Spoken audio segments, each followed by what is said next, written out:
Radio Universidad de Santiago presenta Música y Política, una invitación a entender el contexto histórico y social de la música. Conduce el sociólogo Alberto Mayol. Participan el sociólogo Carlos Azócar y el compositor Miguel Farías.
Muy buenas tardes, estamos nuevamente aquí en Música y Política. Se escuchan todavía las valquirias en el fondo de Carlos Azócar.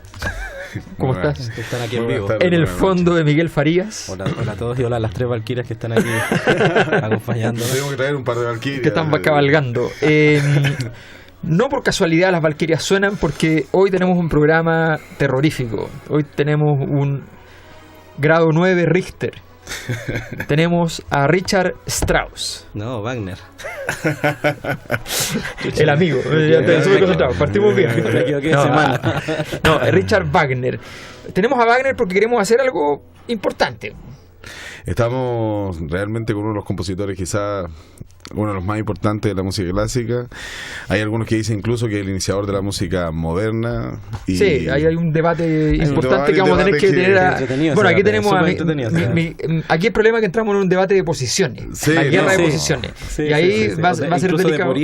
Claro, esa cuestión es bien delicada porque aquí seguramente mucha gente, la que escucha, que es una cantidad infinita, nos va a producir problemas, pero bueno, Miguel tiene su postura y la irá explicitando durante la, como musicólogo me refiero. Nosotros tenemos una postura como compositor, más barata. No, porque como creador tengo una postura más que como... ¿Ah, sí? No es como musicólogo. No. O sea, la política se acaba de tomar música y política, en sentido primigenio, digamos. Bueno, ahora, ¿por qué Wagner además es tan importante para un programa? Lo dice Carlos, como música y política.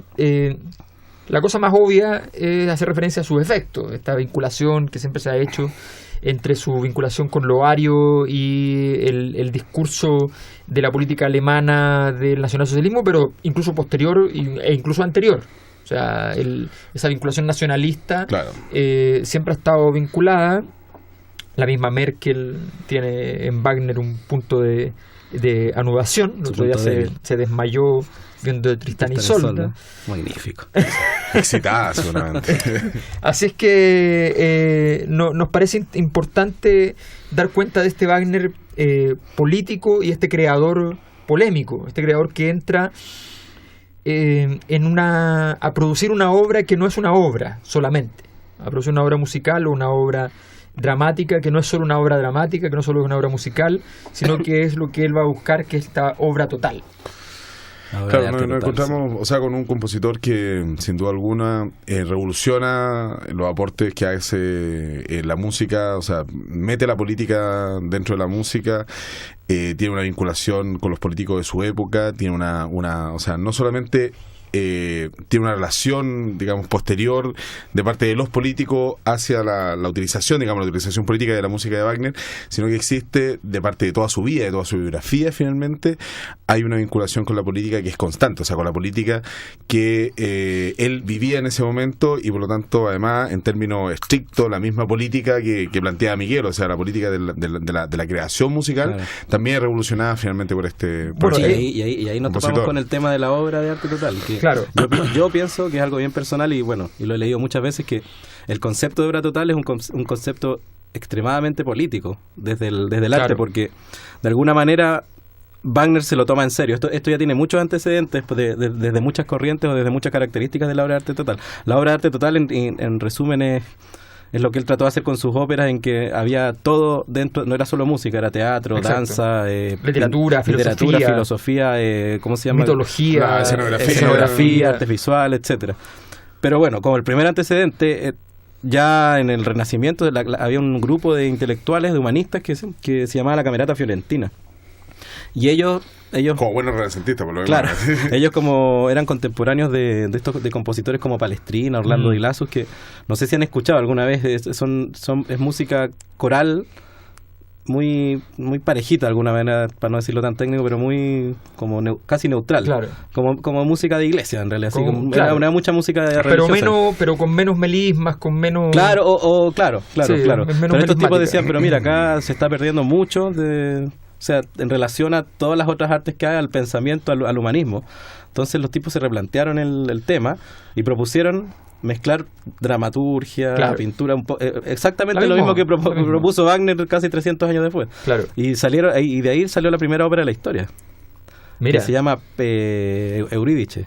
De Peri, que es solo Euridice, no Orfeo Euridice, que alguna vez acá comentamos. Sí, que también hay un debate, pero claro, que está zanjando de cuál es la primera. No, lo que pasa es que además hay muchas rutas, porque hay varias rutas. Está esta idea de la obra total, que ojo, que en el caso de Wagner él dice que él no hacía óperas. No. O sea, para él es un género. Claro, que son dramas líricos. Son dramas líricos y él no estaba haciendo ópera, por tanto él se sale de la tradición italiana.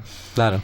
La ópera además tiene una complejidad extra, y es que por un lado una reconfiguración de la tragedia griega, ¿ya? Y la comedia también cuando es bufa, pero al mismo tiempo el origen material de la ópera no tenía que ver con esta búsqueda de reactualización. Originalmente nació porque nació dentro de los teatros. O sea, dentro de los teatros lo que había es que los cambios de escenografía para la obra de teatro eran tan grandes y tan demoraban tanto que ponían un intermedio musical. Claro. Y ese musical se fue transformando en la ópera. Oye, pero esa tradición sí. A mí me tocó ir a ver una ópera de Händel en Alemania. Y en el intermedio, porque no creo, con la tecnología que hay, no creo que se haya debido al cambio de escenografía. Pero salían los atletas de la pero pero el intermedio era algo así como una hora y media. Entonces tú en la entrada podías incluir la cena que te la daban en el restaurante. Entonces, si te fijas, quizás en algunos lados se mantiene la tradición. Esto fue en Karlsruhe, me acuerdo. Por lo demás, en en la calle Carlos. La extensión de la ópera de Wagner, así a modo de anécdota, me contaba un amigo que estuvo tocando, de hecho, parte de cuando se montaron acá en Santiago, y me contaba, yo le decía, estoy preparando este programa, y me decía, o sea, el problema pasa de que muchas veces era tan larga la ópera, y que por el agotamiento físico, mental, que finalmente tienen todos los intérpretes, muchas veces tienen que hacer un intermedio donde los propios músicos tienen que comer. Sí, no, claro, porque si no, es Wagner, esto era Händel, entonces imagínate. Claro. Pero no, eso es cierto, para que la gente cache, son óperas de 4 horas. 4 horas, o sea, 6 algunas. La ópera, la gran obra, la tetralogía, finalmente son 4 óperas. Son 16, 18 horas, dependiendo más o menos de la mano del director, digamos. Claro, entonces, depende de qué tan rápido quiera irse. Bueno, se hace varios días seguidos. O qué tan rápido cante la gorda. Oye, ¿qué ponemos para ilustrar a nuestro público sobre la música de Wagner en esta tarde de día jueves, donde en el auto uno quiere escuchar a Wagner, porque es lo normal? Vamos a partir con algo, a mí me gustaría algo bailable, poner algo que no es, que de alguna manera introductorio a Wagner. Escuchábamos la Valquiria, más maduro, específicamente la cabalgata de las Valquirias, que es de la ópera de la Valquiria, y además que, bueno, esta ópera, o sea, en general, toda la obra de Wagner ha sido utilizada de manera, pero hasta el hartazgo en la música para cine, sobre todo, hay un registro de alrededor de 63 obras que se han ido incorporando. Oye, un saludo aquí al vicerrector Mario Torres, que él me mostró la escena de Apocalipsis Now en que... Exactamente. maravillosa, me la mostró, yo no la había visto nunca. Aparece... Con las valquirias. Tú vicerrector. A mí vicerrector. Verdad. Mi vicerrector. No es de esta universidad, es de una universidad que es mejor. La Universidad Tecnológica Metropolitana. Sí. Pero algo que es un poco más digerible es el Lohengrin de justamente en la versión de Jonas Kaufmann, que es considerado hoy por hoy el mejor tenor del mundo, porque tiene una, digamos, está cantando cosas del Renacimiento hasta... Pero vamos a tenor muy oscuro, ¿no? Es que justamente el tipo de tenor específico... Pero es rubio, sí. Es curioso. Es un tipo de tenor específico esos tenores que son graves. Exacto, ¿no? Que tienen un color muy oscuro. El timbre que tiene muy oscuro. Claro. Pero eso yo creo que podríamos volver a la vuelta. Primero vámonos con un Infernoland con el increíble Jonas Kaufmann.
Zum Streiter für der Tugend rechter Land, dem wird nicht seiner heiligen Kraft entwendet, bleibt als sein Ritter dort, unerkannt.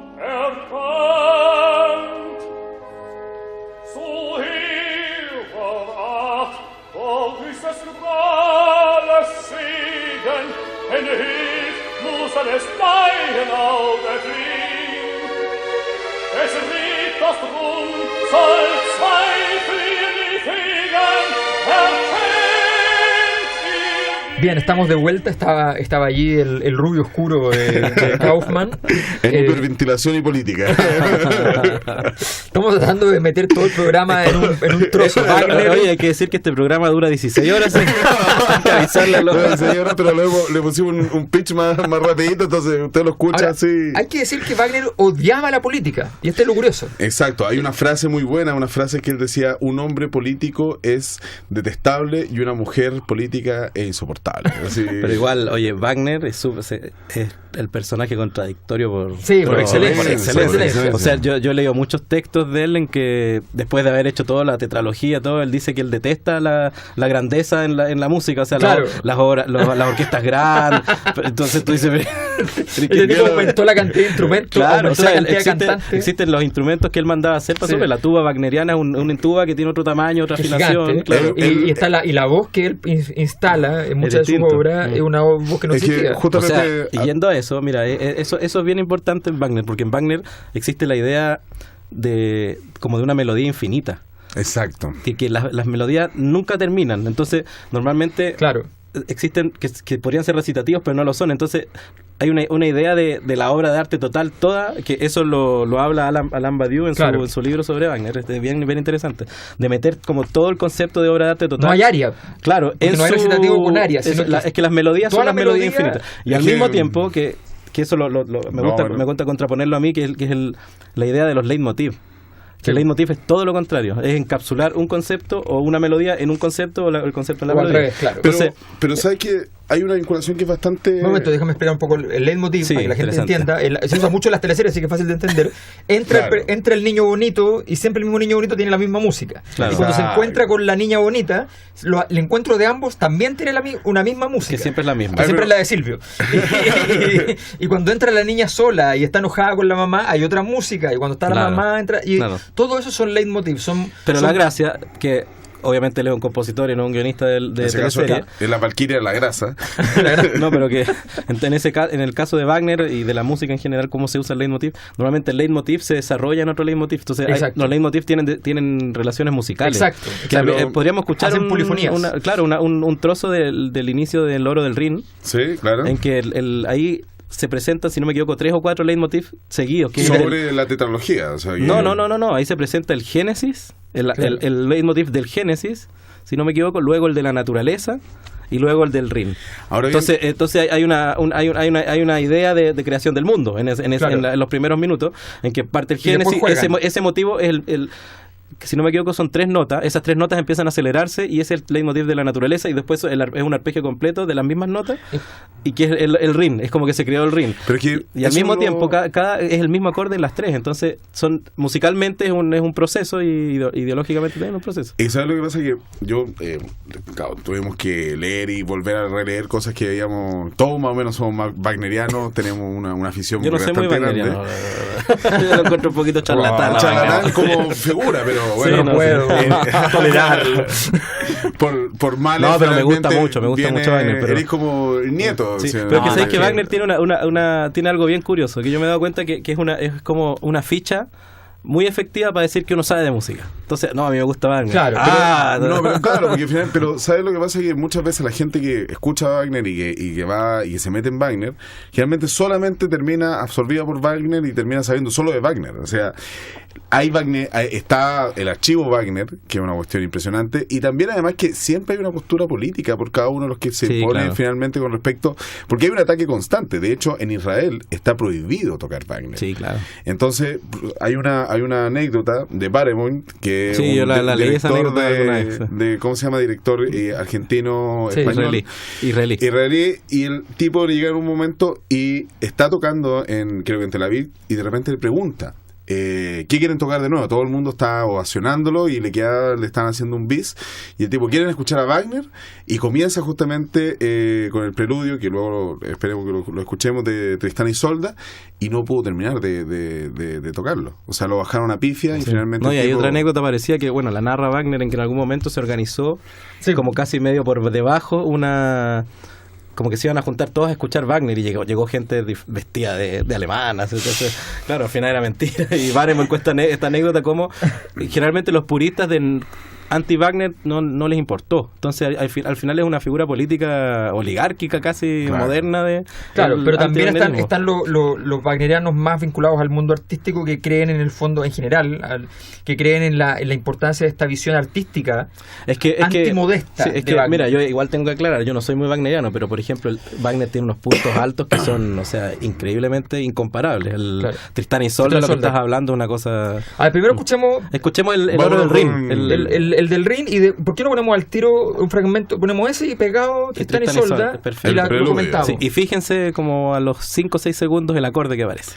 El acorde de Tristán y Isolda. El famoso acorde de Entonces, primero tenemos que fijarnos en los tres leitmotiv que se desarrollan, y luego tenemos que pegarnos en los 6 segundos. Escuchen cómo empieza a formarse el Rin. Sí, es bonito porque parece, da la sensación de donde que empieza. Es un río. Es el río, claro que es el río. Desde el Génesis hasta el Rin, que es muy bonito, bien bonito. Ya, perfecto. Alguien se enamoró acá.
Mira, estamos de vuelta, teníamos 2 temas para falta de uno porque estamos con Wagner, entonces estamos así como, bueno, pongamos 2 temas. Hicimos la duología. Yo estoy, la verdad, sí, excitadísimo. Nuevamente me lograron que me sacara la ropa. Carlos, no, por favor. No, sí, ya pasó, o sea. La tetralogía. La tetralogía de la niña. La tetralogía. A ver, 2 cosas que me gustaría decir. A ver. Primero, para cerrar el tema de lo particular que viene a ser la interpretación propiamente tal de Wagner, lo muy particular que finalmente es como la ejecución finalmente de Wagner. Primero lo que mencionamos muy al pasar, pero que no hay que dejar de hablar. Nosotros en un determinado momento nos encontramos con un compositor que no solamente exigía, digamos, un determinado tipo de intérprete, como en el caso que escuchamos a este Jonas Kaufmann, que insisto está considerado actualmente como lo más top dentro de los tenores, y la gracia que tiene es que viene de un tipo particular de tenor y de una particular tipo de escuela, que es la escuela alemana de canto, y en particular lo que se denominó al tenor que se está especializando. Digamos, para que la gente lo entienda, el tenor dentro de las voces masculinas es la segunda más aguda, después vienen los contratenores que vienen a reemplazar, digamos, a los castrati, pero principalmente digamos los tenores. Usted siempre uno escucha a Plácido Domingo, escucha al más conocido que viene a ser Pavarotti, pero nos encontramos con este otro tipo particular de tenores que son tenores muy oscuritos, como usted lo escuchó a Kaufmann, sí, con una voz casi que parece de barítono. Y claro, efectivamente tienen ese color de voz, es un color de voz particular de los tenores dramáticos, que ya eran justamente aquellos que tenían la voz oscura, pero en términos particulares para la obra de Wagner se ve un tipo aún más particular de tenor, que es el Heldentenor, que justamente interpreta, y no es menor en términos políticos, al héroe. Claro. Y eso es una figura que finalmente él empieza, en términos políticos, a elucubrar justamente en todo lo que viene a ser la tetralogía. O sea, todo está cruzado finalmente por esta figura. Por eso él engancha con la idea de superhombre después. Exacto, de Nietzsche. Ahí se engancha. O sea, claro, y todos estos temas de contradicciones que dicen que era o no era antisemita. O por ejemplo en Parsifal está lleno de, o en Wotan claro, está lleno de cosas racistas, pues, de temas, sí, no, de ideas racistas. Y esto, sin ir más lejos, el que un tenor biológicamente dotado de ciertas características tenga que ser claro, no es un genetismo radical. Claro. O sea, oye, pero una cosa que no estamos avanzando demasiado y no dijiste por qué Tristán y Isolda. Ya, mira, eso a mí me encanta porque la política de la música. Es que el acorde de Tristán refleja muchas cosas en la historia de la música. A los 6 segundos. Claro. Que está compuesto por Fa, Sol. No, Fa, Si, Re sostenido, Sol sostenido. Y ahí hay una disputa también. Sí, no, espérate, déjame. Mira, lo que pasa es que es lo que escucharon cuando empiezan unas cuerdas, son unas violas y hay un pequeño acorde de cuerdas. Ese es el famoso acorde de Tristán. Tiene mucha polémica desde la teoría musical porque no se sabe qué es bien. ¿Qué función cumple? Uno normalmente, con función me refiero cuando uno dice tónica, dominante, subdominante, sensible, todo ese tipo de dominaciones de los acordes en relación a su... El rol del acorde. El rol del acorde en la tonalidad. Funciona, digamos. Claro. En este no se sabe qué cumple, no porque no tenga, sino porque puede cumplir mucho. Y porque está formado por puras tensiones. Y tensiones que se van tensionando. Entonces, si escucharon, creo que suena y empieza a avanzar, a hacer un cromatismo, a avanzar como en las teclas del piano una por una, claro, en que cada tecla que avanza pareciera que va a ir a la otra, pero cuando llega a la otra parece que tiene que ir a otra y así. Y ahí está la cuestión de la melodía infinita también, ¿o no? No, porque el concepto de la melodía infinita tiene más que ver con el recitativo, más que con la tensión armónica. Más que es una cosa más melódica que esto tiene que ver con hay que pensarlo en vertical. No en horizontal. Claro, no es cómo evoluciona la obra, sino los instrumentos. Pero finalmente lo que va generando establece una tensión y no la resuelve. No, es que la resuelve, pero el resultado de la resolución es otra tensión. Entonces eso es como inesperado realmente. Por eso ha dado mucha polémica, porque las notas son Fa, Si, Re sostenido, Sol. Si no me equivoco, el Sol sostenido pareciera que es la tensión del La menor. Entonces, en palabras simples se dice que está en La menor, y si no me equivoco en Fa sostenido menor también, porque depende hacia qué lado uno lo piense. Claro. Pero en en el terreno, es decir, en el sonido, eso es el acorde de Tristán, porque el acorde es así, es su naturaleza. Entonces, muchos estudios después, o sea, y yo con lo que yo, como que, de la que yo me tomo, es que Wagner ahí, metió un golazo de media cancha, porque el tipo, de alguna manera, se dice que ahí se emancipó la tonalidad. Claro.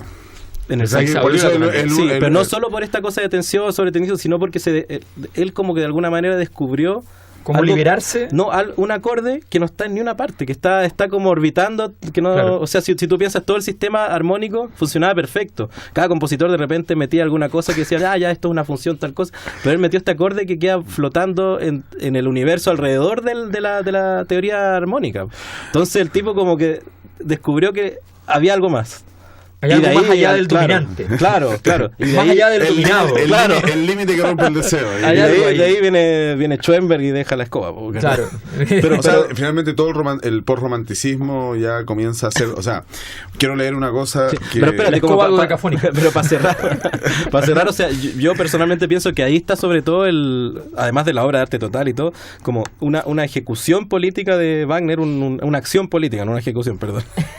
Y una acción política de Wagner en cuanto a arte, porque el tipo de verdad rompió un sistema total, que el sistema tonal es completamente ideológico, porque para nosotros suena muy natural porque llevamos siglos haciéndolo, pero es completamente ideológico. Entonces el tipo va y se sale completamente de esta ideología y lo hace en una ópera. Un segundo, ¿qué opina el siglo XIX acá?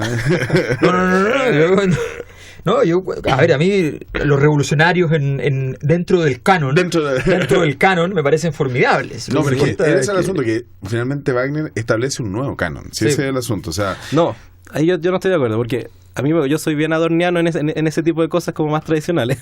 Soy bien tradicional. Y Wagner, por ejemplo, en cuanto a figura como revolucionaria musical, él representa más una emancipación musical que una revolución. En el sentido, ¿en qué sentido? Ya, en términos musicales, pero no, de la obra artístico mismo, porque el tipo, mira, en palabras simples, el tipo agarró todo lo que había para atrás, todo el capital cultural artístico que había antes que él, y como que lo invirtió y lo hizo un poquito eso más con eso. Lo plantea Adorno. Adorno lo plantea, sí. Y al contrario, Schoenberg, el tipo agarra y barre con todo y parte de nuevo. Ahí Adorno se contradice, porque en otros artículos habla de que Schoenberg él tomó esta idea del acorde que orbita y lo hizo teoría. Claro. Es importante, pero por ejemplo, con el mismo concepto de obra total y de finalmente como del momento sagrado que finalmente establece Wagner, hay varias cuestiones que se le fueron ocurriendo justamente para la generación de la ópera, que son fundamentales. Por ejemplo, el establecimiento del foso. O sea, él lo que quería es que finalmente pareciese que debajo del escenario emergía la música. Claro. Y por ejemplo también otra cuestión que es bastante importante, que el tipo hace que apaguen las luces dentro de la interpretación de la ópera, justamente porque antes era un acontecimiento social ir a la ópera, bueno, todavía lo es, pero en ese momento también se lucía en el momento que se vieran las joyitas, digamos, de igual eso viene un poco de la idea esta de obra de arte total. Claro, exacto, que lo importante es la obra y no el público. Y como para seguir un poco en la línea, antes de él, por ejemplo, yo pienso que esta idea de reafirmar la obra total que ya había sido planteada por la Camerata Fiorentina viene un poco del boom que había en ese momento con la música programática, que la música programática viene desde Beethoven. La Sinfonía Pastoral tiene supuestamente un concepto detrás, no es solo sonido. Liszt le dio como caja a la música programática, pero, o sea, el tipo te contaba cuentos en Claro, el suegro de Wagner, sin ir más lejos. Pero él, o sea, todas las cosas que hacía orquestales, tiene Mazepa, esto, el jinete, todo, o sea, tiene mucha música programática, y si te fijas, eso ya es como un primer paso dentro de la obra de arte total, solo que Wagner le puso luces y le puso... A ver, bueno, hemos hablado mucho de música, sí, y poco de dos cosas que son importantes. Una es la política, y otro es solo el libreto. Claro. Porque Wagner es libretista además. Sí. No, era el libretista, el escenógrafo. El productor. Él era el artista total.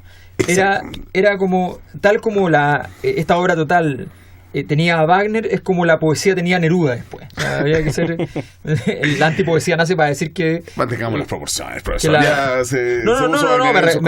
Me refiero estrictamente a la confesión que implica la noción de antipoesía de Parra. Cuando Parra crea la antipoesía es porque dice, yo asumo que lo odio, pero sé que hay la poesía la poesía ya es Neruda. Claro. Y yo no puedo hacer otra cosa más que entonces ir contra Neruda haciendo la antipoesía. A mí, por ejemplo, no me gustan los Beatles, pero considero que los Beatles son una cumbre. Si ese es el asunto, es indiscutible. Entonces, pero no son la cumbre, es cuando se identifican los objetos. Entonces, Wagner efectivamente va y hacía todo. Pero además, ¿por qué? ¿Por qué es tan importante el libreto? Porque Wagner, dijimos, odia la política, pero ama la política también. Porque lo que él ama no es la política de los partidos, no la disputa política. Lo que a él le importa es la historia. Claro. Era un tipo que tenía un sentido de la historia absoluto. Lo importante era la historia, como la obra total conversa con la historia. Exacto. Habla de la historia. Claro. Hace el génesis, lo que dice Miguel. Ese génesis es el génesis nacionalista. Es el origen del mundo y el origen del Rin son Alemania. Claro, que finalmente entonces, hay una o sea, si uno comienza como a revisar las primeras óperas, sobre todo de Wagner, encontramos con Rienzi, que es una obra propiamente política, que hace, de hecho, la gran ópera, que es una tradición, digamos, francesa, que en ese momento tomaba cuestiones históricas y que finalmente las tematizaba, pero lo que él hace es justamente hablar de la historia, pero a partir de la mitología. Y esa es la gracia, que finalmente, porque no toma un tema histórico, sino que finalmente aborda las figuras mitológicas finalmente con una perspectiva, digamos, más o menos arquetípica. O sea, aquí esta cuestión está presente de aquí en adelante y que no habla solamente de la historia, no habla solamente de la historia alemana, sino que habla de la historia de la humanidad. Claro. Y déjame hacer una acotación ahí, porque el tema de la mitología wagneriana, del tocar todo tema, incluso de actualidad en su momento desde la mitología, se da mucho en la música, porque el concepto de leitmotiv es eso, es mitologizar melodía. Claro. Porque el tipo hace como, no tótem, pero hace mitos, de cada melodía es un mito. Entonces, para que entiendan la gente, sobre todo al hablar de leitmotiv, no es algo anecdótico en la música de Wagner. O sea, la música está construida a base de leitmotiv. Entonces hay uno sobre otro y uno tras otro. O sea, de verdad está todo constituido a base de mitos, de mitología. Ahora hay que decirlo, tal como la realidad y como Alemania. Exacto. Entonces, pero ahora hay que decir que igual existe un origen que es más bien práctico del leitmotiv. Porque cuando él se da cuenta, o sea, de hecho, cuando monta la tetralogía, uno de los problemas que tuvo efectivamente, cuando primero, de hecho, monta el oro del Ring, y resulta que no le fue muy bien porque nadie entendía mucho qué es lo que estaba pasando arriba del escenario. Todavía. Entonces, el punto fue justamente... O sea, sí, es muy difícil también ir a la ópera y reconocer los leitmotiv, es muy difícil. Es que él lo hacía para eso, porque finalmente fueran reconociendo, bueno, una de las interpretaciones que existe, porque de hecho el mismo concepto de leitmotiv es una cuestión que los estudiosos de Wagner le atribuyeron. Él en realidad, él llamaba el Grundthemen. O sea, el gran tema, que era finalmente, ese es el desarrollo que él finalmente quería establecer con respecto y asociarlo, para que se fueran acordando más o menos de que aparece la Valquiria y aparece finalmente este sonido. Parsifal también tiene el desarrollo de cada uno, la melodía que uno escucha al comienzo, se mantiene en el preludio, se mantiene durante toda la obra, y es impresionante porque finalmente lo que va desarrollando es una forma de hacer música que viene adelante se mantuvo y se mantuvo hasta ahora. ¿Escuchamos a Parsifal? ¿Hasta qué hora dura eso más o menos? No, yo creo que deberíamos cerrar con la Valquiria. O sea, con la Valquiria esto... ¿Cómo con la Valquiria? Si ya lo tocamos. No, pues la Valquiria es que yo quiero escuchar y me quiero dar un gusto. Pero Carlos, a ver, no entendí nada. Partimos con la Valquiria. Partimos con la Valquiria, pero me gustaría escuchar... ¿O quieres escuchar la Valquiria lo que estás haciendo es completamente... Del Happening con Ja. No entiendo. Oye, lo que estás haciendo es completamente anti-wagneriano, de volver al hacer un... La idea es llegar hasta el final sin devolverse. El asunto es el siguiente, porque pasa que nosotros, y Chile en particular, y ya nos pusimos nacionalistas... Le hace falta Wagner. Le hace falta Wagner, pero no hay que falta olvidar de moderación. Que nosotros tuvimos y fuimos en algún momento una nación que tuvo algún futuro. Y dentro de ese futuro, de los grandes hombres, de los grandes, digamos, frutos que dio esta nación... Don Ramón. Tuvo a don Ramón Binay, chillanejo, impresionante. Ramón, vino. Ramón Binay, el más grande intérprete de Otelo, de Verdi, y un gran Helder-Sena, y que tuvo un montón en innumerables ocasiones a Wagner, y me gustaría escuchar una parte de justamente de la ópera La Valquiria, de la tetralogía, y que justamente da cuenta de la capacidad que tenía este caballero para poder cantar así todo lo que le pedía y le exigía Ricardo, Don Richie. Escucharemos Where Sunset Wave, interpretado por el gran Ramón Vinay. Abajo de su radio viene la traducción. Vamos.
Bien, estamos de vuelta con Wagner.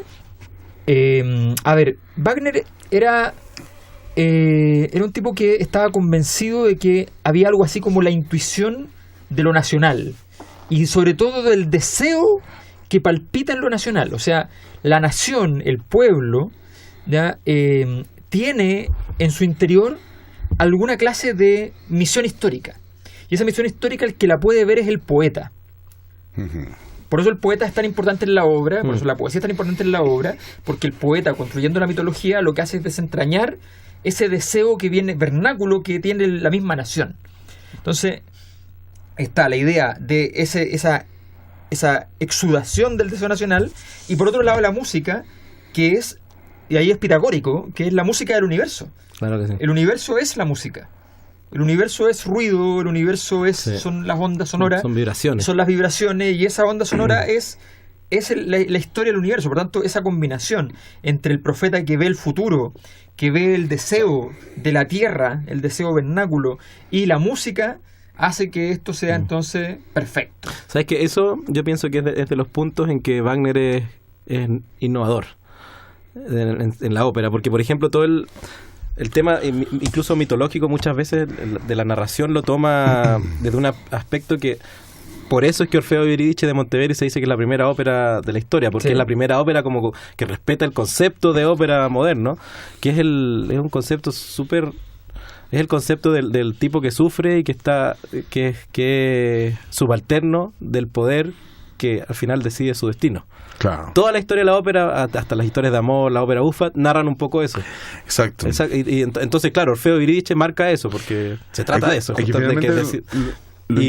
Pero en el aspecto que dices tú del poeta, del artista en medio del universo sonoro, eso es, yo pienso que es como un paso adelante de Wagner muy importante en la historia del arte. Claro. O sea, lo que pasa es que, claro, la ida y vuelta, o sea, él retoma, digamos, el origen de la ópera. Por eso digo, él invierte. Adorno lo llama, es un artículo que se llama La música... estabilizada, si no me equivoco. Adorno es un teórico que usted pone detrás de su puerta. No, dice, y él habla, no me acuerdo qué concepto usa, pero lo podríamos quizás traducir en el emprendedor. Que Wagner es un emprendedor del arte, porque el tipo va e invierte mucho de lo que ya hay y retira mucho capital. Ahora, a nivel histórico, porque en niveles personales y estrictamente de la vida de Wagner, este tipo siempre estuvo quebrado. De hecho, habían dos cosas por las cuales Wagner se movía en su vida. Tres, en realidad. Una por mujeres, otra por persecución política y otra por deuda. Sus acreedores siempre lo anduvieron buscando. Sí, pero que si montáis una ópera... Pero además es muy notable, porque las deudas eran para puras cosas chicas. ¿ya? La persecución política era por puras cosas chicas. Los problemas por mujeres eran los más grandes que tenía, porque además se metían en unos líos de tamaño enorme. Y todo eso se resolvió en un momento en que un rey le da después de que estaba quebradísimo, le da la venia y le empieza a dar mucho dinero, lo que le da una roca con una espada y se la puede sacar. Ahora, él era Luis II de Baviera. Él era monárquico, muy monárquico, y consideraba Wagner, que toda la llegada de las monarquías constitucionales, todas esas cuestiones democráticas eran horrorosas, ya que eran pura implantación extranjera. Y además él era muy anti-iglesia, pero era muy religioso. Claro. Pero no porque creyera en ninguna religión, sino porque creía en la función histórica de la religión, en la importancia de la religión como conexión con estos elementos vernáculos que habitan y que uno tiene que lograr desentrañar desde la tierra. Ahora, en ese sentido, por ejemplo, todo lo que viene a ser la tetralogía, yo decía, o sea, todas las primeras obras son muy, digamos, centradas en sí mismo. De hecho, el mismo Tristán y Isolda generalmente se interpreta como el correlato que él hace de una historia personal de uno de los grandes dramas que tuvo con una mujer que tuvo, su segunda mujer, la cual estaba casada con un empresario de tela y todo esto, y de repente el tipo siempre fue el patas negra. Y después, cuando ya se le empieza a resolver un poco la vida, es en este momento que conoce a Luis II de Baviera, el cual no solamente le ayudó a resolver más o menos sus deudas. Muchas veces Wagner, de hecho, vendía, antes de terminar su obra, la vendía, le decía, te vendo el libreto, te vendo todo, lo vendía. Lo que estamos haciendo como Miguel y Alberto aquí presentes. Y por otro lado, cuando conoce también a la hija de Liszt, a la Cosima Liszt. Pero un momento, no la conoce solamente. Bueno, la conoce bíblicamente. Pero la conoce y se la quita a un director de... A su director del Teatro Nacional de Múnich. Sí. Al director de su estreno de Tristán y Isolda. Exacto. Por lo demás.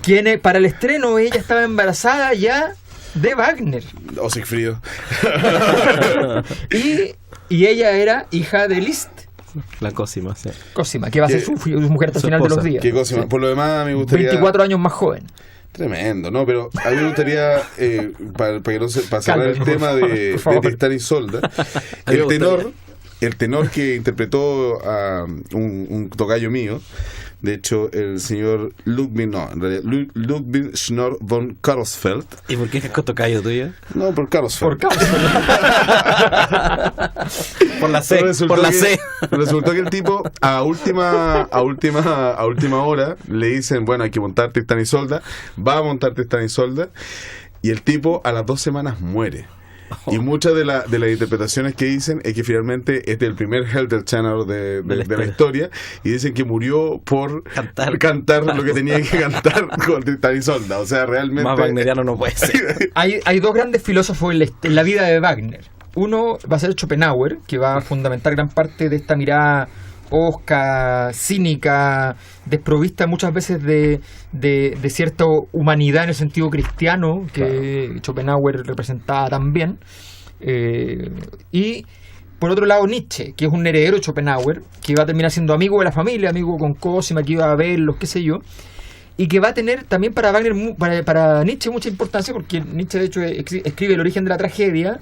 Claro. Que en realidad el libro no trata sobre el origen de la tragedia, sino que trata sobre el fin de la tragedia, claro. El fin de la tragedia y el origen de la moral, ¿ya? Y lo escribe a partir pero le llama moral a toda la moral cristiana, ¿no? Claro. Lo considera que no hay otra moral que la cristiana. Y la crítica que hace y la relación de conversación sobre la tragedia griega es la que le permite a Nietzsche construir este argumento en el cual hay elementos wagnerianos muy claros, porque se critica esta tendencia de la obra de que cuando quiere ser moralizante, ya se pone un prólogo, se le ponen elementos añadidos, qué sé yo, y se pierde la obra total.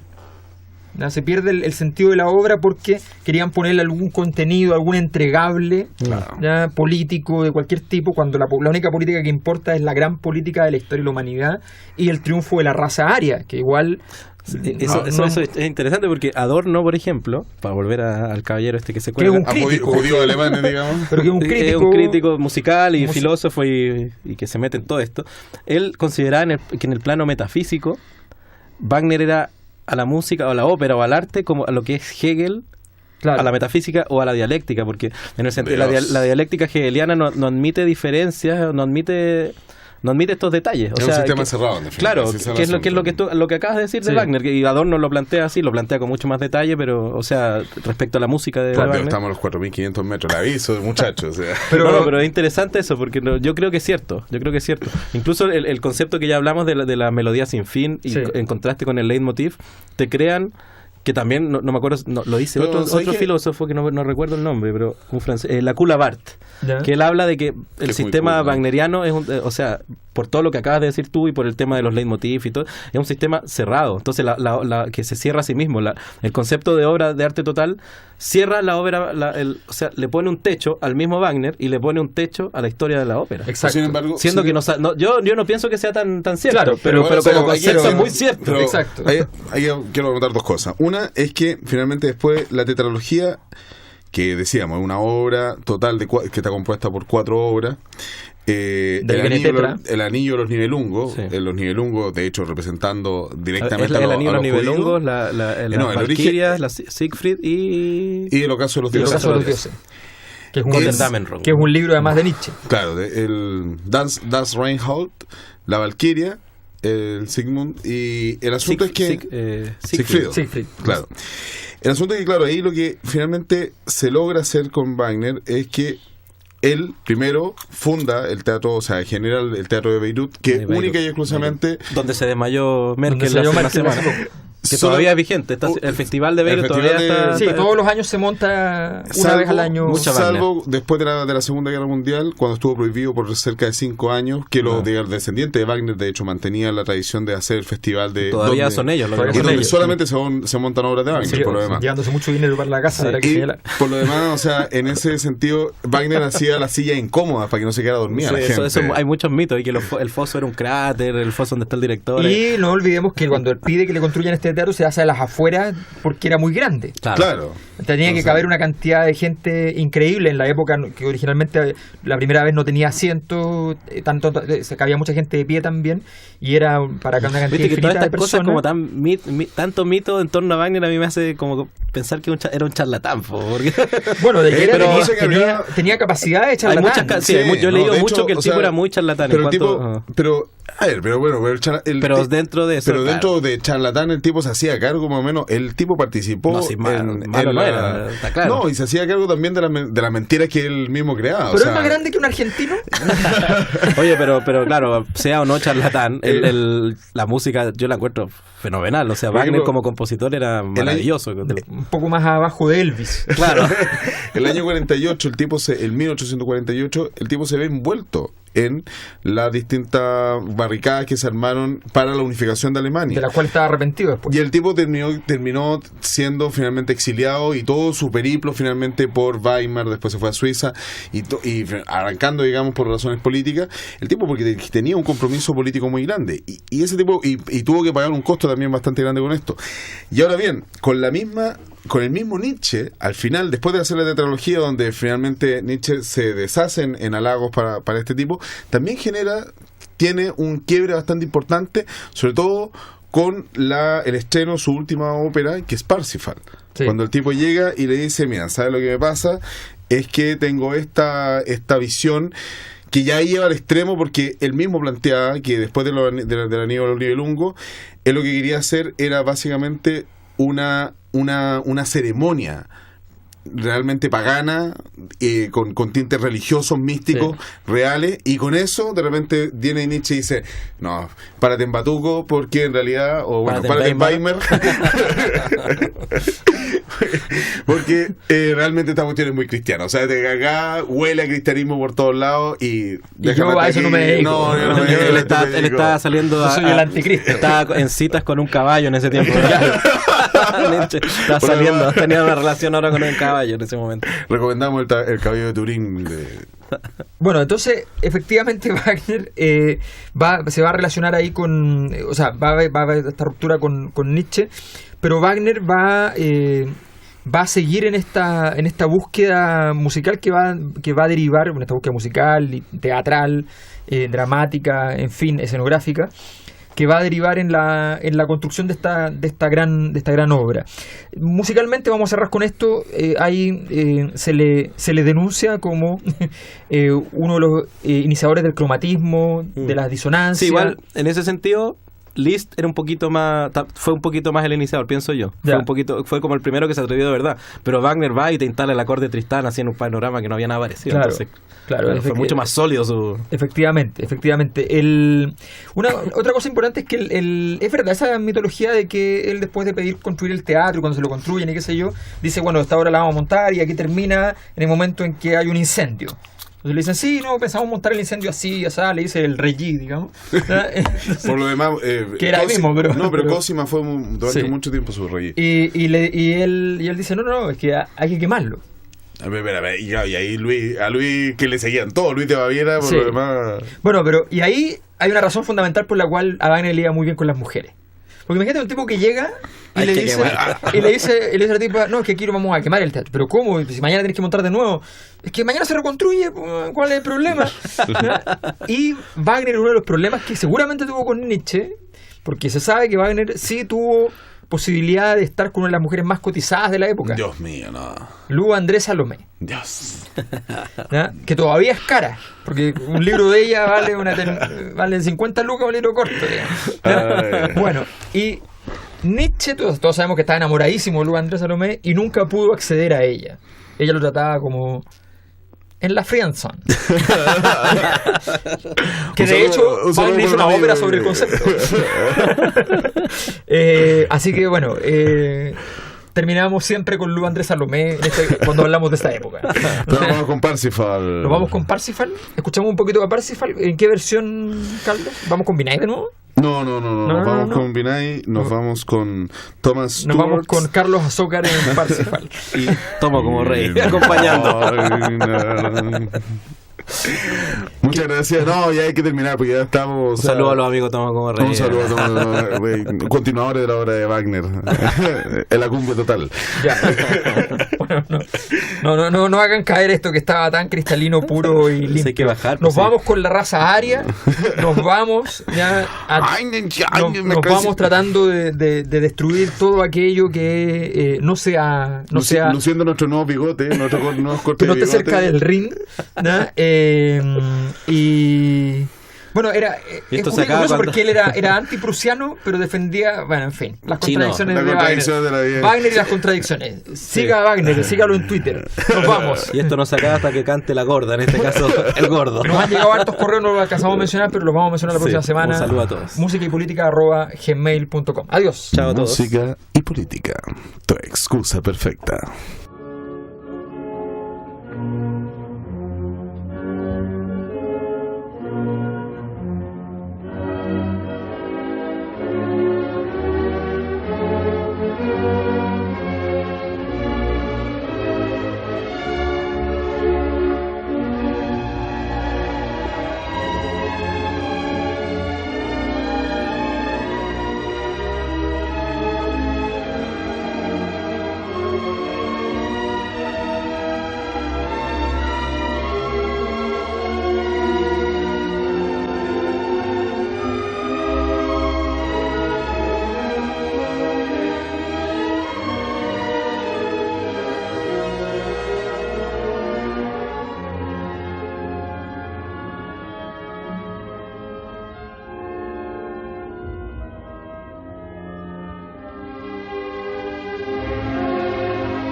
Música y Política regresa el próximo jueves a las 20 horas. La invitación de Radio Universidad de Santiago para entender el contexto histórico y social de la música. Alberto Mayol, Carlos Azócar y Miguel Farías te esperan la próxima semana.